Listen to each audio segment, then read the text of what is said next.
Good day and welcome back to another DBZ Dokkan video. In this video we're going to be taking a look at the movie edition part 4 of the DBZ Dokkan Formidable Foes event.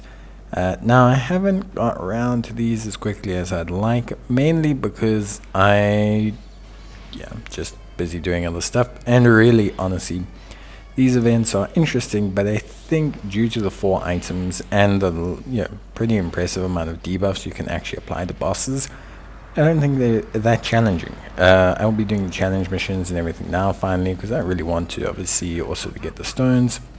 But generally speaking, what I'll say is that because of the 4 items, because of the debuffing, because of certain things, I think these events are fun, but I don't think they are insane. Like, I don't think they're challenging for sure. They are 100% challenging content without a doubt, but I do not find them to be unrealistically difficult content. Like, I don't think that they are the most ridiculous bit of content ever in the history of the world. Look, in terms of this one, there are 3 bosses. So you got Beerus and Whis into Beerus. You'll then face Frieza final form into Golden Frieza. And you have Broly, who has 3 phases: Broly, Super Saiyan Broly, and Super Saiyan Broly full power. Beerus and Whis, look, 1.9 million super, great. Attack doubles when HP is 40% or less, so that's pretty tough to handle, obviously when it gets lower.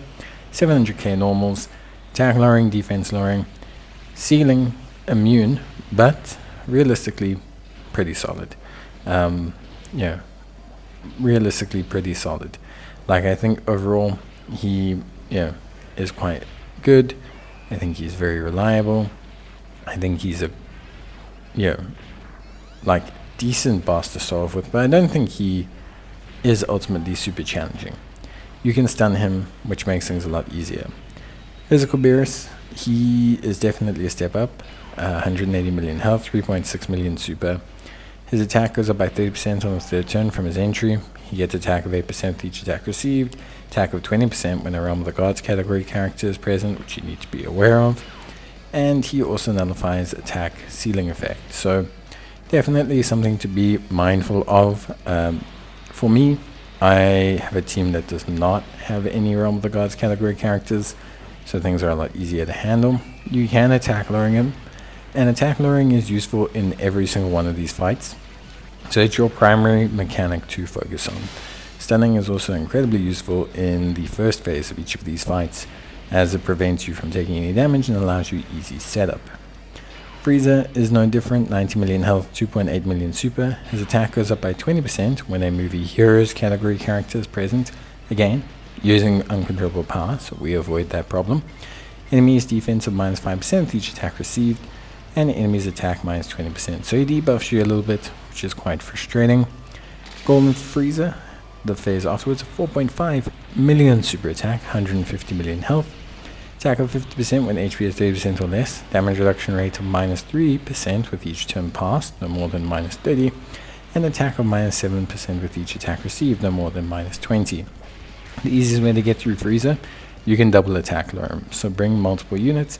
They're going to hit him multiple times, and in that process of hitting him multiple times, we'll apply multiple instances of the attack lowering debuff, which will make things a lot easier.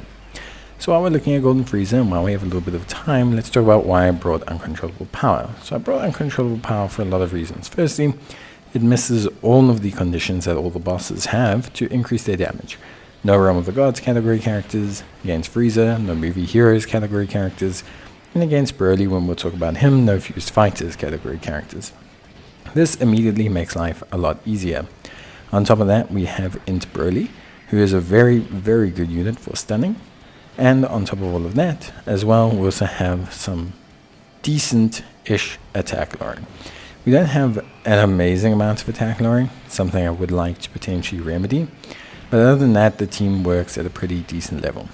Also, it comes out very strong out the gate, very quick, doesn't take a lot of time to get going, and generally speaking is quite reliable. Like, it's a very strong team. The Buhan is amazing because of his attack lowering, which helps you tremendously with controlling the fights, Janemba is a great support and tank who helps you with controlling the flow of battle. The Burleys are great because of the revive skill and the active skill, which comes in very, very handy. And then we have Tech Burley, who's a great tank for those first kind of 4 set rotations that he comes out for. So really, really great. He's still tanky afterwards, but he's immensely tanky beforehand. In terms of Broly, before we kind of continue about the team, in terms of Broly, look, 90 million health. The first phase is very straightforward.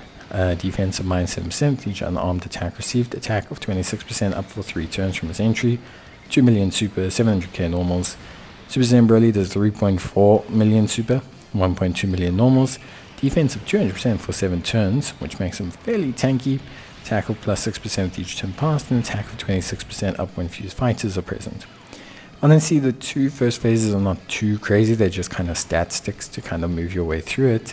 The final phase is where things get a bit crazy against Super Saiyan Full Power Broly. So Super Saiyan Full Power Broly has 2 super attacks. Unfortunately, one of those super attacks can be an AoE attack.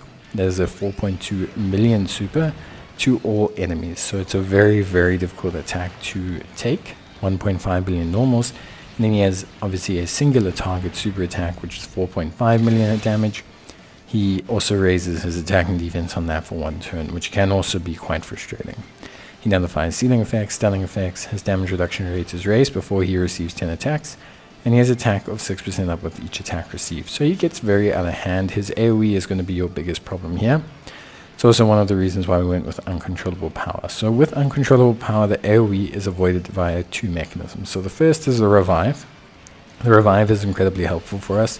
Even though the active skill from Int Broly is going to beef up this Broly a little bit, we are going to be able to use the revive. We're going to have fairly tanky units. Secondly, Janemba, physical Janemba, Int Buhan, Tech Broly, Int Broly, all really solid tanky units. Strength Broly is probably our least tanky unit and is very clearly at a disadvantage against the AGL Broly. So if you're bringing Strength Broly, you are going to need to bring an item. If you're not bringing Strength Broly, you can bring Tech Cell, and he'll kind of function similarly, albeit with a little bit less support. But he's a good, solid replacement option if you want to try for the no item run, I would suggest Tech Cell. But I like Strength Broly, I wanted to see how he did here.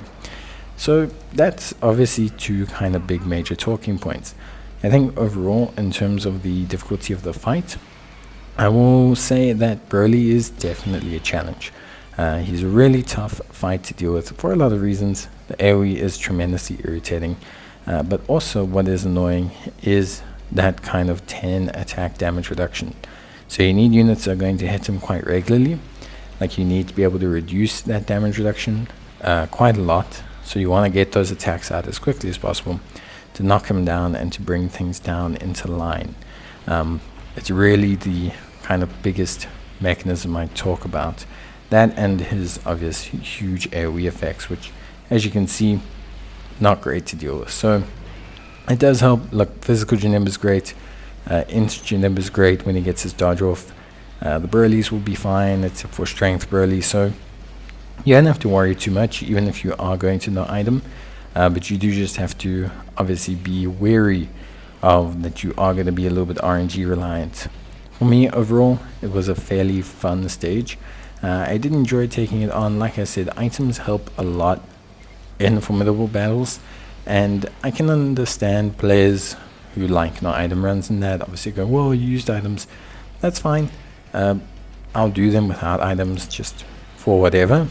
If people really need you to do that, I'll do it. But for me, the big thing is, at least overall, I think this stage in general is fairly simple, provided you have the right mechanisms. Attack lowering is huge. Evasion is huge. A lot of these bosses don't disable evasion. Revives are very big because of the instant burst damage, but also the bosses don't have a lot of health, so you don't want to spend 2 or 3 turns trying to build up to speed, when instead you can just kind of get rid of the bosses by just bursting through them. So it is a challenge, it is its own thing.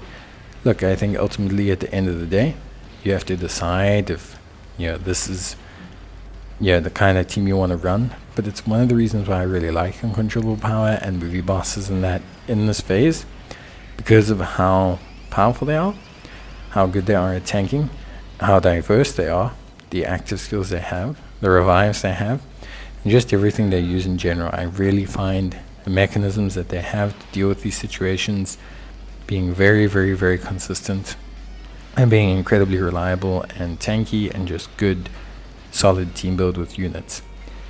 Look, like I said, there's a couple replacements, you know, AGL Full Power Freezer, Tech Perfect Cell, like there are some really good replacements for these units that you can use as well. So I don't want to limit people, but this is my team. It's one of my favorite teams for formidable battles. Wouldn't necessarily say for no item runs, maybe if you've got all the units rainbowed or things like that, and maybe tweak out the strength legendary Burly. But yeah, that would be probably my team. But I really like it. So yeah, let me know how you go. Let me know if you need any more help, and I'll see you in the next one. Till then, take care, stay safe, and thank you for watching. See you guys in the next video. Bye.